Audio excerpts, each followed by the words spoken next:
तो हेलो दोस्तों, STRIDE science classes में आपका स्वागत है। तो आज हम पढ़ने वाले हैं क्लास 10 फिजिक्स चैप्टर नंबर 4 विद्युत धारा, जिसमें हमारा पार्ट 3 वीडियो होगा। तो आज मैं आपको बताने वाला हूं दोस्तों प्रतिरोध के बारे में और प्रतिरोधों की संयोजन के बारे में। तो सबसे पहले हमारा वर्ड है दोस्तों प्रतिरोध। कि प्रतिरोध क्या होता है?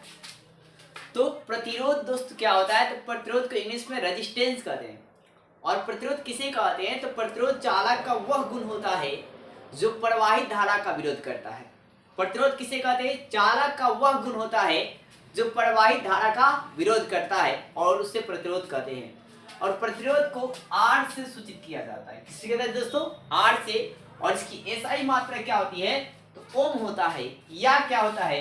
तो जूल प्रति कूलम होता है। यह क्या होता है? जूल प्रति कूलम, सॉरी वोल्ट पर मीटर होता है। चलिए दोस्तों, तो बता दें आपको प्रतिरोध किसे कहते हैं। तो प्रतिरोध क्या होता है कि चालक का वह गुण, चालक का वह गुण जो प्रवाहित धारा का विरोध करता है तो उसे प्रतिरोध कहते हैं। चालक का वह गुण जो प्रवाहित धारा का विरोध करता है तो उसे प्रतिरोध कहते हैं। अब आगे दोस्तों याद रखिए कि इसका जो एसआई मात्रक होता है, इसका एसआई मात्रक क्या होता है दोस्तों? ओम होता है। क्या होता है दोस्तों? ओम। या दोस्तों R1 का फॉर्मूला होता है V/I। तो क्या होगा? वोल्ट पर एम्पियर होता है। क्या दोस्तों? वोल्ट पर एम्पियर। क्या पढ़ेंगे इसको? वोल्ट पर एम्पियर, वोल्ट पर एम्पियर या वोल्ट प्रति एम्पियर। अब दोस्तों इसका सूत्र क्या होता है? इसका सूत्र जो होता है R = V/I होता है। R = क्या होता है दोस्तों? V/I होता है। जहां आपका R प्रतिरोध है, V आपका विभव है और I क्या है? तो विद्युत धारा है। अब है दोस्तों हमारा नेक्स्ट टॉपिक है प्रतिरोधों का संयोजन। प्रतिरोधों का संयोजन। तो सबसे पहला सवाल है दोस्तों, प्रतिरोधों की संयोजन किसे कहा जाएगा? तो है क्या दोस्तों? जब दो या दो से अधिक प्रतिरोधों को, क्या सुने आप? जब दो या दो से अधिक प्रतिरोधों को जोड़ने की जो प्रक्रिया होती है उसे प्रतिरोधों का संयोजन कहते हैं। जब दो या दो से अधिक प्रतिरोध, क्या सुने दोस्तों? दो या दो से अधिक प्रतिरोध होंगे। आर मतलब दोस्तों प्रतिरोध का। जब दो या दो से अधिक प्रतिरोध होता है तो इसे जोड़ने की जो प्रक्रिया होती है, उसे प्रतिरोधों का संयोजन कहते हैं। और प्रतिरोधों के संयोजन की अगर प्रकार की बात कीजिएगा तो जनरली दो प्रकार का होता है। एक श्रेणी क्रम का संयोजन होता है। कौन होता है दोस्तों? श्रेणी क्रम का संयोजन। और एक होता है दोस्तों समांतर क्रम संयोजन। एक श्रेणी क्रम संयोजन होता है और एक क्या होता है दोस्तों? समांतर क्रम संयोजन होता है। तो श्रेणी क्रम संयोजन में हमें क्या सिद्ध करना होता है? RS = R1 + R2 + R3। और समानांतर क्रम में हमें क्या सिद्ध करना पड़ता है? 1/RP = 1/R1 + 1/R2 + 1/R3। ये पेपर में 5 मार्क्स में एक एक क्वेश्चन सिद्ध करने के लिए आते हैं। तो चलिए बारी बारी से इनका हम डिफिनीशन भी जानेंगे और उसके बाद तो क्या बोलते हैं, इसके पूरा लेक्चर को भी देखेंगे कि श्रेणी क्रम। एक और बात दोस्तों, डिफिनीशन आसानी से आप याद कर सकते हैं। दो या दो से अधिक प्रतिरोधों को जोड़ने की प्रक्रिया को प्रतिरोधों का संयोजन कहते हैं। ये कितने प्रकार का होता है? तो दो प्रकार का। एक श्रेणी क्रम संयोजन और एक आता है समानांतर क्रम संयोजन। अब दोस्तों है क्या? श्रेणी क्रम संयोजन किसे कहेंगे? तो इसी पर याद करेंगे। देखिए दोस्तों, जब दो या दो से अधिक प्रतिरोधों को एक सरल रेखा में, क्या दोस्तों? सरल रेखा में जोड़ने की प्रक्रिया को, सरल रेखा में जोड़ने की प्रक्रिया को श्रेणी क्रम का संयोजन कहा जाता है। और इसी प्रकार दोस्तों दो या दो से अधिक प्रतिरोधों को, मेरे साथ ध्यान दीजिएगा दोस्तों, दो या दो से अधिक प्रतिरोधों को समांतर रेखाओं में, क्या दोस्तों, समांतर, दो या दो से अधिक प्रतिरोधों को एक दूसरे के समानांतर जोड़ने की प्रक्रिया को समांतर क्रम का संयोजन कहा जाता है। दोस्तों नाम पर याद रखेंगे, समानांतर मतलब पैरेलल, एक दूसरे के पैरेलल अगर आप रेजिस्टेंस को जोड़ रहे हैं तो उसे हम क्या बोलेंगे, समांतर क्रम संयोजन। जैसे कि आपका एक रेजिस्टेंस यहाँ पर लगा है तो एक रेजिस्टेंस यहाँ पर लगा होगा, नीचे जोड़ेंगे एक दूसरे के, तो ऐसे वाले को हम क्या बोलेंगे, समानांतर। यानी कि जब आपको उसको रो में आप सजाते जाएंगे तो उसे क्या बोला जाएगा, समानांतर क्रम का संयोजन। तो आइए दोस्तों आप इतना पहले ऊपर वाला से डिफिनेशन को नोट कर लीजिए। तो दोस्तों क्या है हमारा, तो प्रतिरोधों का संयोजन क्या लिखा है, दो या दो से अधिक प्रतिरोधों को जोड़ने की प्रक्रिया को, क्या है दोस्तों, माइंड में ये सेटअप करना है, दो या दो से अधिक प्रतिरोधों को जोड़ने की प्रक्रिया को प्रतिरोधों का संयोजन कहते हैं। ये दो प्रकार का होता है, एक श्रेणी क्रम का संयोजन और एक कहता है समांतर क्रम की संयोजन। श्रेणी क्रम के संयोजन में क्या होगा, डेफिनेशन की भाषा वही होगी, दो या दो से अधिक प्रतिरोधों को बस क्या होगा, सरल रेखा में जोड़ने की प्रक्रिया को श्रेणी क्रम का संयोजन कहा जाता है। और इसमें देखिए दोस्तों, अब इसकी चित्र को, बनावट को देखते हैं कैसे बनाया जाएगा। तो सबसे पहले आपको क्या करना है दोस्तों कि ऐसे आप एरो खींचेंगे, फिर इसे ऊपर नीचे ये रेजिस्टेंस का सिंबल हो जाएगा। फिर आपका ये जितना बार आपको इच्छा करे उतना बार खींच सकते हैं, कम से कम आप 3 बार खींच ले लीजिएगा, 3 प्रतिरोध ले लेंगे हम लोग। फिर हम लोग क्या करेंगे, इसे एक बैटरी से कनेक्ट कर देंगे। ये पहला वाला बड़ा होता है, दूसरा वाला छोटा।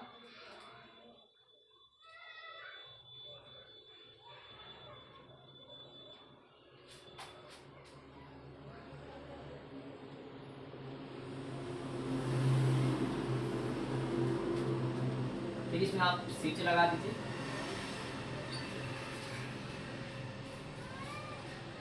अब देखिए दोस्तों, अब ये जो बैटरी है ना, इसकी कुछ विभवांतर होती है V, और इसमें स्विच लगा हुआ है जिसका नाम S है। अब इसमें है क्या, ध्यान दीजिए दोस्तों, तो हम लोग कुछ भाषा को लिखेंगे, जैसे कि मतलब देखिए इसमें क्या है दोस्तों, एक बैटरी है, क्या है दोस्तों, एक बैटरी है।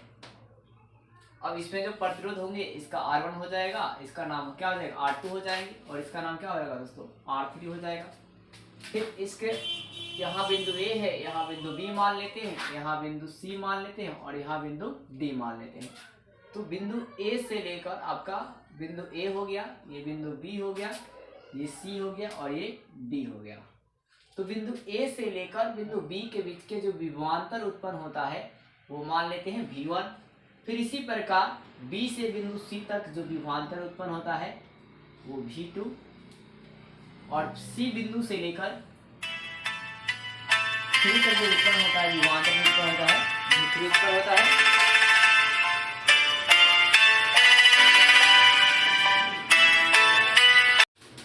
तो दोस्तों इसमें क्या है, एक बैटरी है और विभवांतर क्या है दोस्तों, V1 उत्पन्न हो रहा है AB के बीच, फिर B से C तक V2, और इसी प्रकार C से D तक V3 उत्पन्न हो रहा है। अब दोस्तों हम लोग इस पिक्चर की भाषा को लिखेंगे, पिक्चर पर आप ध्यान देंगे, थोड़ा सा आसानी से समझ जाएंगे। देखिए दोस्तों, पहला लिखा है मानक चित्र में एक परिपथ है। कोई भी आप विद्युतीय सर्किट बनाएंगे तो आप पहला वर्ड लिखेंगे, मानक चित्र में विद्युतीय परिपथ है जिसमें एक बैटरी है, जिसमें क्या दोस्तों, बैटरी है और इसका विभवांतर भी है, और इसमें स्विच S लगा है जो कि खुला हुआ है। अब दोस्तों क्या करते हैं, स्विच S को बंद कर देते हैं। जब स्विच S को बंद किया जाएगा, जब इस स्विच S को आप ऑन करेंगे, जब स्विच S को बंद कर दिया जाता है तो परिपथ में धारा प्रवाहित होता है। परिपथ में क्या धारा प्रवाहित होगा, तो I धारा क्या दोस्तों प्रवाहित होती है। और फिर क्या होता है, फिर से बात सुनिए दोस्तों, मानक चित्र में विद्युतीय परिपथ है जिसमें एक बैटरी है जिसका विभवांतर भी है, और इसमें स्विच S लगा हुआ है जो कि क्या जी, बंद है, और इस परिपथ में I धारा प्रवाहित हो रही है, और 3 प्रतिरोध श्रेणी क्रम में R1, R2, R3 लगे हुए हैं। 3 प्रतिरोध श्रेणी क्रम में कैसे लगे हुए हैं, R1, R2, R3 लगे हुए हैं, और इनका विभवांतर V1, V2 और क्या V3 उत्पन्न हुआ है। अब दोस्तों फिर से बात सुनिए, अब पिक्चर को प्रयास कीजिए किताबी भाषा ना लिखकर अपनी भाषा को लिखे बनावट के लिए कि मानक चित्र में एक परिपथ है। मानक चित्र में क्या है दोस्तों, एक परिपथ है जिसमें एक बैटरी है और इसका विभवांतर भी है और इसमें स्विच एस लगा हुआ है। पहले स्विच को खोला रखिए और फिर स्विच को बंद कीजिएगा तो परिपथ में धारा प्रवाहित होती है। फिर क्या होता है कि 3 प्रतिरोध R1, R2, R3 श्रेणी क्रम में लगे हुए हैं और इनके बीच का जो A और B से विभवांतर V1 है, B से C के बीच का विभवांतर V2 है और C से D के बीच का विभवांतर V3 है। अब दोस्तों जैसे कि आप वर्ड कहा जाए कि अगर दोस्तों चीनी में चीनी को डाला जाए तो चीनी मिलेगा, उसी प्रकार वेग में वेग को जोड़ेंगे तो वेग ही मिलेगा, उसी प्रकार चाल में चाल को जोड़ेंगे तो चाल मिलेगा, उसी प्रकार दोस्तों विभवांतर को विभवांतर के साथ ऐड करेंगे तो क्या मिलेगा, विभवांतर। तो दोस्तों यहाँ पर विभवांतर जो भी अलग अलग डाटा दिखेगी यहाँ पर, तो यहाँ पर हम लेफ्ट पॉइंट लिखेंगे। पहले दोस्तों आपको पिक्चर को नोट करना है पहली बात, उसके बाद क्या करेंगे, इस पिक्चर की भाषा मैंने जो बोला अगर वो क्लियर है तो ठीक है, अन्यथा आप इसे नोट कर सकते हैं। देखिए दोस्तों यही लिखा है कि माना कि चित्र में एक परिपथ है जिसमें एक बैटरी है और जिसमें स्विच एस लगा हुआ है जो कि खुला है। जब स्विच एस को देखिए, जब इस स्विच एस को बंद किया जाता है तो परिपथ में धारा प्रवाहित होती है और 3 प्रतिरोध R1, R2, R3 लगे हुए हैं और विभवांतर V2, V3 है। तो आप इतना पहले स्क्रीनशॉट कर लीजिए दोस्तों या वीडियो पॉज करके नोट कर लीजिए। अब आगे देखिए दोस्तों, अब हम इसके आगे लिखेंगे परिणामी विभवांतर। परिणामी दोस्तों क्या लिखा जाएगा, विभवांतर। तो हमने बताया कि जब भी परिणामी वर्ड किया जाएगा तो उससे जितने भी विभव होंगे जोड़े जाएंगे। देखिए आपको दोस्तों बैटरी का विभवांतर क्या है, V है, तो V लिखेंगे और आपका जो अलग अलग विभवांतर है वो क्या है, V1, V2 और क्या दोस्तों V3 है। तो हम लिखेंगे दोस्तों V1 plus V2 plus V3। इसको इक्वेशन दोस्तों 1 मानेंगे, इसको समीकरण क्या माना जाएगा, 1। अब दोस्तों आपको बताया गया है ओम के नियम से,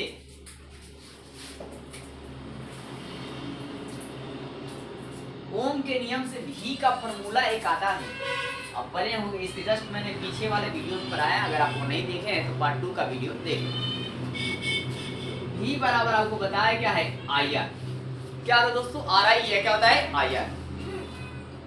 अब दोस्तों हम लोग क्या करेंगे, फ्रॉम 1 लिखा जाएगा या आप ये लिख सकते हैं कि समीकरण 1 में IR V का मान रखने पर, तो दोस्तों देखिए यहाँ पे समीकरण 1 में क्या रखेंगे, IR का मान रखने पर। तो थोड़ा सा आप एक वर्ड लिख दीजिए दोस्तों, सिर्फ फ्रॉम 1 इतना काफी है। तो फ्रॉम 1 मतलब समीकरण 1 में आप V का मान रख रहे हैं, V का मतलब देखिए दोस्तों यहाँ V है तो यहाँ भी हम IR लिखेंगे, जहां भी V आप चुपचाप पहले IR लगाइए। देखिए बराबर है तो बराबर, यहाँ भी V है तो यहाँ पे IR लिखिए दोस्तों, प्लस है तो प्लस, फिर यहाँ भी V है दोस्तों तो IR लिखिए, फिर प्लस है तो प्लस लिखिए, फिर यहाँ भी V है दोस्तों तो IR लिखेंगे।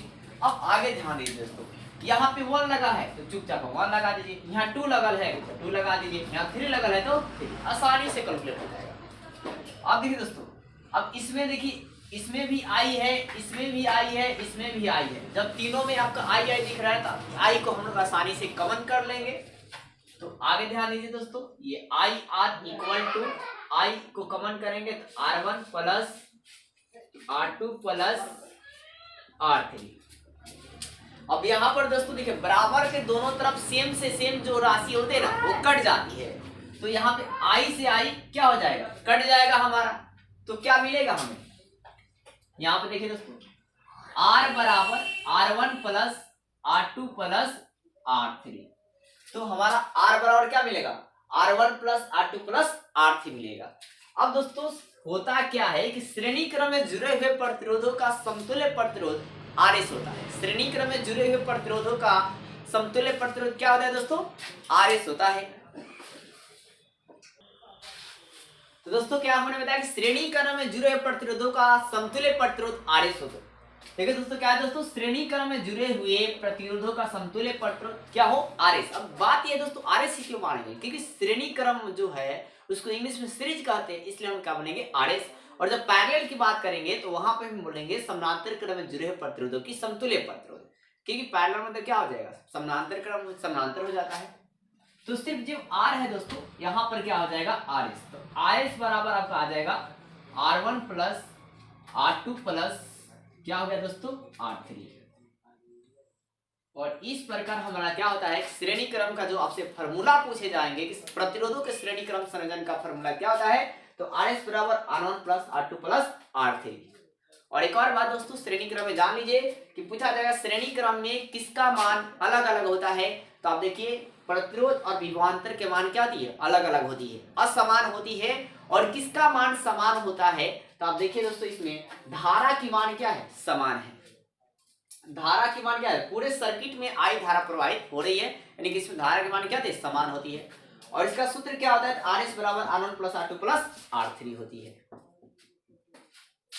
और इसमें ओम के नियम भी बराबर फॉर्मूला क्या लेते हैं IR लेते हैं श्रेणी क्रम में। और श्रेणी क्रम आप ये भी बता सकते हैं दोस्तों कि इसमें कौन सा डिवाइस लगेगी धारा को मापने के लिए, तो एमीटर लगा होता है। क्या लगा होता है दोस्तों, एमीटर लगा होता है। चलिए दोस्तों तो आप इतना स्क्रीनशॉट कर लीजिए।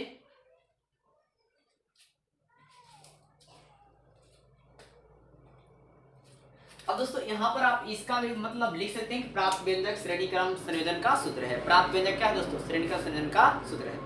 चलिए दोस्तों एक बार क्विकली रिवीजन करते हैं। मैंने आपको यही बताया क्या कि माना कि चित्र में एक आपको यही बताया मैंने कि शुरू से बताते हैं दो या दो से अधिक प्रतिरोधों को जोड़ने की प्रक्रिया को प्रतिरोधों का श्रेणी क्रम संयोजन कहा जाता है। और ये संयोजन दो प्रकार का होता है, एक श्रेणी क्रम संयोजन होता है और एक समांतर क्रम संयोजन होता है। श्रेणी क्रम संयोजन किसे कहते हैं, मैंने बताया कि जब दो या दो से अधिक प्रतिरोधों को ही एक सरल रेखा में जोड़ने की प्रक्रिया को श्रेणी क्रम संयोजन कहा जाता है। इसके बाद मैंने बताया क्या कि इसकी बनावट बताएंगे। बनावट में मैं पिक्चर के सहारे से भाषा को बोलिएगा। माना कि चित्र में एक परिपथ है जिसमें एक बैटरी है और इसका विभवांतर भी है और फिर स्विच एस है जो कि खुला हुआ है। फिर हमें क्या करना है, स्विच एस को बंद कर देते हैं तो परिपथ में आई धारा प्रवाहित होती है या धारा आई प्रवाहित होती है। और फिर क्या है कि परिपथ में आपका तीन प्रतिरोध R1 R2 R3 श्रेणी क्रम में लगे हुए हैं या तीन प्रतिरोध हैं। फिर एक विभवांतर क्या होता है कि V1 V2 और क्या होता है V3 उत्पन्न होती है, यह है। इसके बाद आप देखिए दोस्तों लिखा जाएगा परिणामी विभवांतर V बराबर V1 plus V2 plus V3। ओम के नियम से होता है V बराबर IR। अब है क्या फ्रॉम वन से मतलब समीकरण एक में हमें क्या करना है, इस IR को मान को V के जगह रख देना, मतलब V के मान रखने पर। तो देखिए दोस्तों यहाँ V है तो IR बराबर है तो बराबर, यहाँ भी V है तो IR, यहाँ V है तो IR, यहाँ V है तो IR, यहाँ 1 है तो 1, यहाँ 2 है तो 2, यहाँ 3 है तो 3। अब दोस्तों IR है तो IR बराबर है तो बराबर। अब तीनों राशि में I दिख रहा है, I को कॉमन कर लिए R1 plus R2 plus R3 आ जाएगा। I से I कट जाएगा तो R बराबर मिलेगा R1 plus R2 plus R3। श्रेणी क्रम में जुड़े हुए प्रतिरोधों का समतुल्य प्रतिरोध RS हो तो RS बराबर R1 plus R2 plus R3। इस प्रकार क्या होता है कि श्रेणी क्रम में जो आपके क्या होता है प्राप्त व्यंजक है जो श्रेणी क्रम संयोजन का सूत्र है। आप ये भी लिख सकते हैं यहाँ पे एक लाइन की श्रेणी क्रम में जुड़े हुए प्रतिरोधों की समतुल्य प्रतिरोध अलग अलग प्रतिरोधों के योगफल के बराबर होता है। क्या सुना आपने दोस्तों, श्रेणी क्रम में जुड़े हुए प्रतिरोधों का समतुल्य प्रतिरोध अलग अलग प्रतिरोधों के योगफल के बराबर होता है।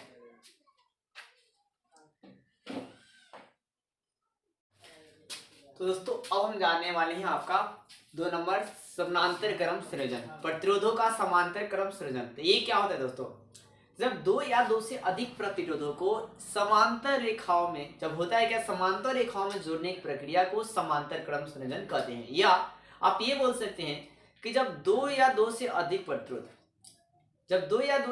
प्रतिरोध क्या होते हैं एक दूसरे के पैरेलल जुड़े होते हैं या पैरेलल जोड़ने की प्रक्रिया को समांतर जोड़ने की प्रक्रिया को समांतर क्रम संयोजन कहा जाता है। दोस्तों इसको फिगर के थ्रू समझते हैं कि समांतर क्रम संयोजन क्या होता है। तो दोस्तों जैसे कि मान लीजिए कि यहाँ पर एक 3 पॉइंट है, यहाँ से आप इसके 3 को रेखा ले लीजिए, 3 रेखाओं को आप आगे बढ़ाइए और इसमें आप प्रतिरोध लगा दीजिए ऐसे।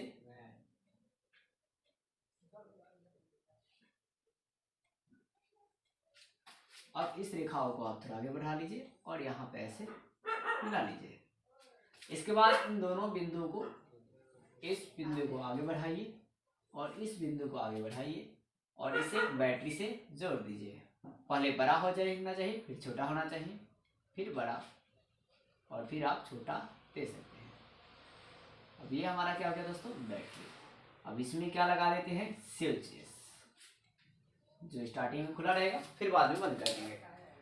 दोस्तों अब यहाँ पर बिंदु ए मान लेते हैं और यहाँ बिंदु बी मान लेते हैं। दोस्तों हम लोग क्या लिखेंगे, माना के चित्र में पहले तो एक डिफिनेशन हो गया दोस्तों। अब इसमें प्रतिरोध क्या उत्पन्न हो है R1 और ये क्या हो गया R2 और ये क्या हो गया R3। अभी देखिए हमने बताया डिफिनेशन क्या बताया दोस्तों, जब दो या दो से अधिक प्रतिरोध को एक दूसरे के पैरेलल, देखिए एक दूसरे क्या है पैरेलल, जोड़ने की प्रक्रिया को समांतर क्रम संयोजन कहा जाता है। अब दोस्तों इसमें हम लोग बनावट इसका लिखेंगे, उसके बाद आपको मार्क्स मिलेंगे। ठीक है दोस्तों, देखिए मैंने डिफिनेशन लिखा हुआ है दोस्तों यहाँ पर कि जब दो या दो से अधिक प्रतिरोधों को एक दूसरे के समानांतर जोड़ने की प्रक्रिया को समांतर क्रम संयोजन कहा जाता है।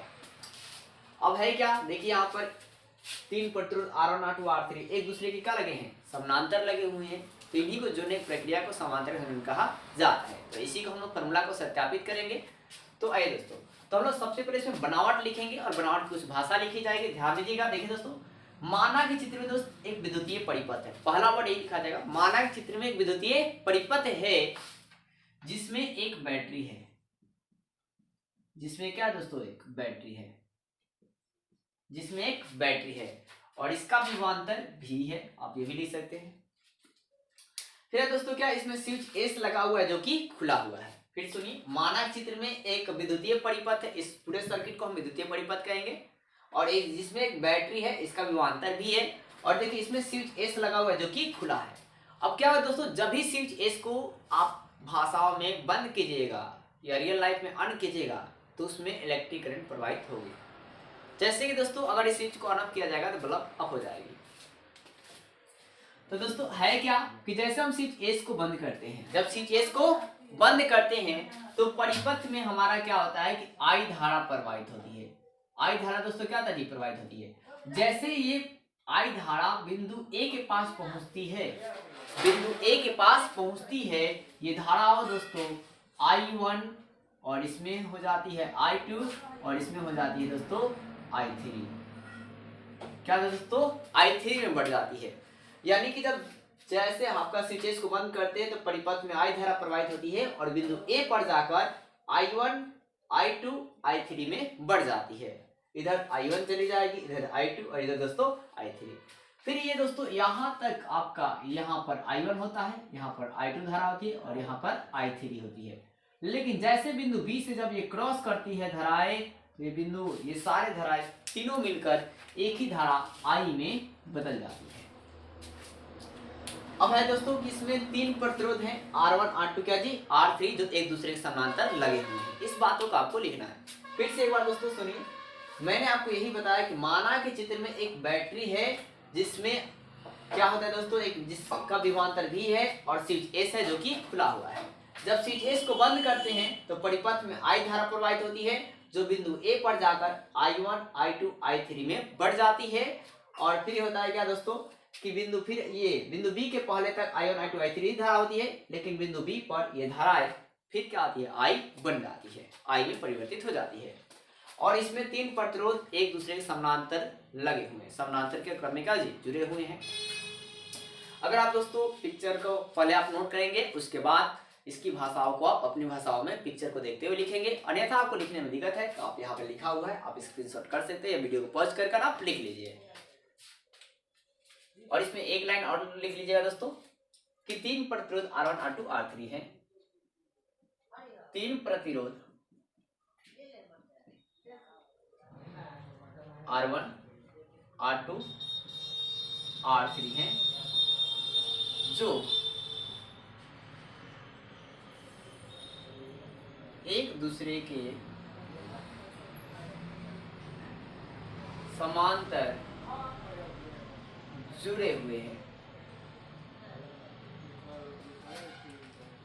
इतना आप दोस्तों स्क्रीनशॉट ले लीजिए। अब आगे देखिए दोस्तों, अब होगा क्या दोस्तों कि इसमें धाराएं अलग अलग बढ़ेगी। श्रेणी क्रम में क्या होता है, विभवांतर अलग अलग होते हैं, V1 V2 V3। अब इसमें क्या हुआ दोस्तों, धाराएं आपका I1 I2 I3 बढ़ गई है। तो यहां पर दोस्तों लिखा जाएगा परिणामी धारा। क्या लिखा जाएगा दोस्तों, परिणामी धारा। तो जो भी अगर व्हाट आएगा, परिणामी विभवांतर कहेंगे तो V बराबर V1 plus V2 plus V3। परिणामी में धारा कहूंगा दोस्तों तो I बराबर I1 plus I2 plus I3। इसी प्रकार जब आप 2s में पढ़ेंगे परिणामी विद्युत क्षेत्र की तीव्रता तो E बराबर E1 plus E2 plus E3। ऐसे कर कर आपको हल करने पड़ेंगे। तो दोस्तों यहाँ पर ध्यान दीजिए, V बराबर, यहाँ पर V बराबर नहीं होगा, क्या होगा, परिणामी धारा है तो धारा का सिंबल क्या है दोस्तों, I बराबर क्या है I1, यहाँ से दोस्तों फिर क्या है दोस्तों I2, फिर क्या है दोस्तों I3, और पूरे सर्किट की धारा I है। अब दोस्तों यहाँ पर फिर हम लिखेंगे ओम के नियम से या Ohm's law, according to Ohm's law. तो ओम के नियम से क्या होता है दोस्तों, I की फॉर्मूला यहाँ पर हम लोग लिखेंगे तो I बराबर क्या होता है V बटा R। क्या है दोस्तों, I बराबर फॉर्मूला क्या होती है, V बटा R होती है। अब थोड़ा सा दोस्तों इसको आप समीकरण 1 मान लीजिए। अब यहाँ पर आसानी से आप लिख सकते हैं फ्रॉम 1 से, मतलब समीकरण 1 में I का मान रखने पर, ये समीकरण आप 1 है, इसमें I का मान सब लोग क्या कर देंगे, पुट कर देंगे। देखिए दोस्तों आसानी से आप पुट कर लीजिए, जहां भी I है वहां पर हम क्या लिखेंगे V बटा R, क्योंकि I का मान है क्या V बटा R। तो यहाँ भी देखिए I है तो V बटा R, यहाँ भी I है तो V बटा R, यहाँ भी I है तो V बटा R, यहाँ भी I है तो V बटा R। आप सबसे पहले दोस्तों सिर्फ V बटा R लिखेंगे, V बटा R प्लस V बटा R प्लस V बटा R। उसके बाद देखिए या तो 1 है या 2 है या 3, तो आप भी कर दीजिए, 1 लगा दीजिए, 2 लगा दीजिए, लगा दीजिए दोस्तों 3 लगा दीजिए। अब देखिए दोस्तों इसमें तीनों राशियों के ऊपर क्या है V है, V को आप कॉमन कर लीजिए। तो जैसे दोस्तों आप V को कॉमन करेंगे तो पहले आप V बटा R लिखेंगे बराबर, और V को आप कॉमन कर लेते हैं, V को अगर आप कॉमन करते हैं तो आपके पास क्या मिलेंगे दोस्तों, ऊपर कुछ नहीं बचेगा तो 1 बचेगा, 1 बटा R1 और प्लस फिर क्या बचेगा दोस्तों, ऊपर 1 बचेगा R2 और प्लस फिर यहाँ 1 है, क्या हुआ दोस्तों R3। फिर अगर आप V से 1 में गुणा करेंगे तो फिर V आ जाएगा, फिर V में से गुणा करेंगे V आ जाएगा, फिर 1 में V से गुणा करेंगे क्या होगा दोस्तों V आ जाएगा। तो अब दोस्तों बराबर के दोनों तरफ सेम से सेम क्या होती है, कट जाती है। अब यहाँ पे दोस्तों V से V क्या हो गया कैंसिल, तो ऊपर दोस्तों यहाँ पे क्या बचा है 1 बचा है, तो 1 बटा R बराबर हो गया 1 बटा R1 प्लस 1 बटा R2 प्लस 1 बटा R3। अब इतना लिखने के बाद दोस्तों आप एक लाइन लिखेंगे, यदि समानांतर क्रम में जुड़े हुए प्रतिरोधों का समतुल्य प्रतिरोध Rp हो, तो मतलब इस R के जगह Rp होना चाहिए। तो हम लोग एक लाइन क्या लिखेंगे, यदि समांतर क्रम में जुड़े हुए प्रतिरोधों का समतुल्य प्रतिरोध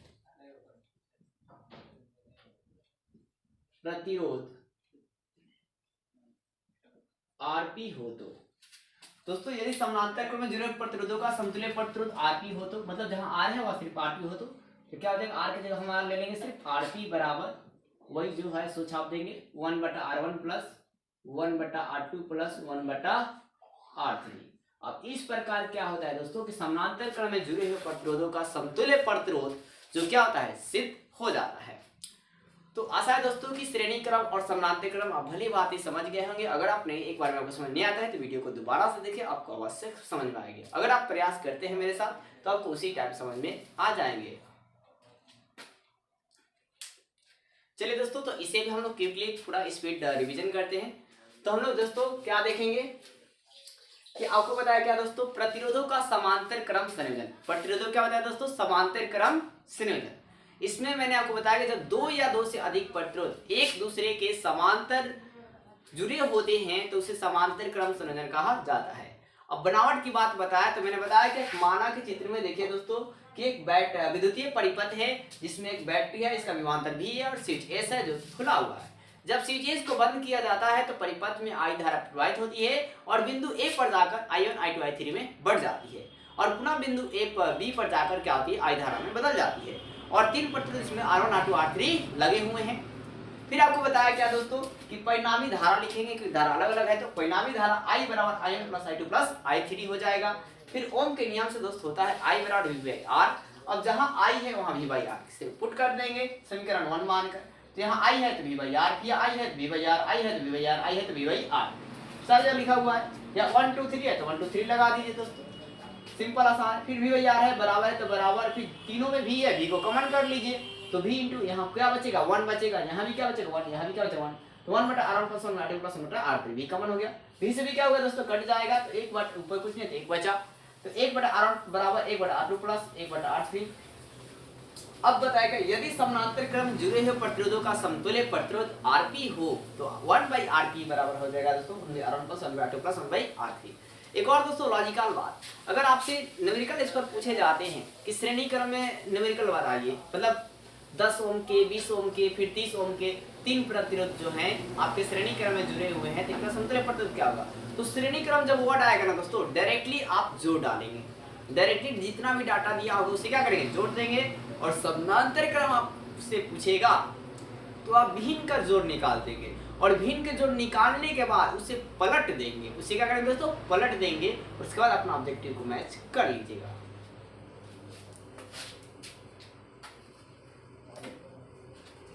तो दोस्तों आप स्क्रीनशॉट कर लीजिए या वीडियो को पॉज कर देखिए।